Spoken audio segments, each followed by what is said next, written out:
Jennifer Lawrence, ladies and gentlemen, star of Hunger Games. I got to ask you, being a part of any film, and you have some experience being part of pre-existing franchises like X-Men. You know what it's like to have fan expectation, but I got to imagine coming into something that is such a culture phenomenon like Hunger Games must be a completely different experience. What's this been like for you? Great, because I'm a fan as well. I was a huge fan of the books, and it's exciting to see when you're making something, and then I mean, hype is the worst thing that could ever happen to a movie, and we have a lot of it, so that's a stinger on that end. But no, I mean, it's exciting. People are excited, and that's fun. Hey everybody, Rowan. I'm with Elizabeth Banks. That's me. How you doing, Elizabeth? I'm doing so great. Thank you for asking. Well, thank you for being here. So let's talk about Hunger Games for a second. Let's do it. You are very busy. We just talked a few days ago about Man on a Ledge. That's right. You and I are well acquainted. Yes, we are. So what was it about the Hunger Games, but specifically a character like Effie, that made you go, yeah, this is something I want to do? Well, first of all, I love the storytelling in the books. I'm a huge super nerd fan of the books. I was an early adopter. I read them a long time ago.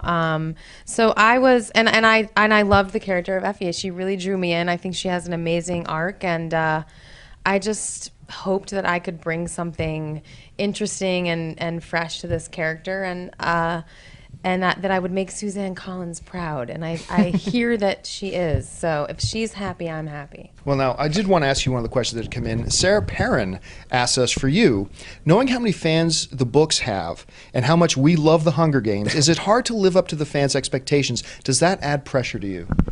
You know, in the beginning it does, before you get started, because you think about it and you think about how this is such a beloved book and there's so many fans. For me, it's more exciting than nerve-wracking, I think, because I'm always going to go in and do my job regardless of what project it is. And as soon as you get on set, you kind of not forget about it, but it's not the most foremost thing in your mind. The thing you're thinking about the most is giving a great performance and being present in those moments. So the build-up, the anticipation was definitely worse than once we actually started shooting. Now, before we came in here, we got online. We have a couple million followers on Facebook and Twitter, and we asked them if there's anything they wanted to ask you in particular. And Irana Friara asked, to Woody Harrelson, as Katniss's and Peeta's mentor, you had to give them advice for survival. Did you at any time during shooting have a chance to sit down and give advice in acting to Josh and Jennifer? What's her name again? Ina? Yeah, Iara Faria.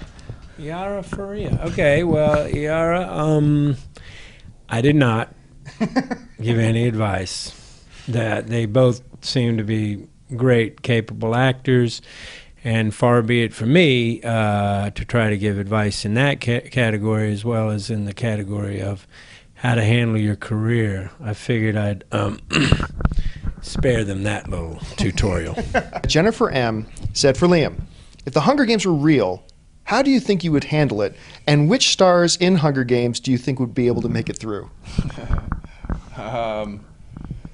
I'd pray to God that I never have to go into the Hunger Games for real, because that seems like a pretty horrible place. I mean, it's not even just the people that can, that you can get taken out by. There's booby traps everywhere, and there's all these unexpected things that happen. So it's I don't know how I would. Fingers crossed I'd make it alive, but it's tough.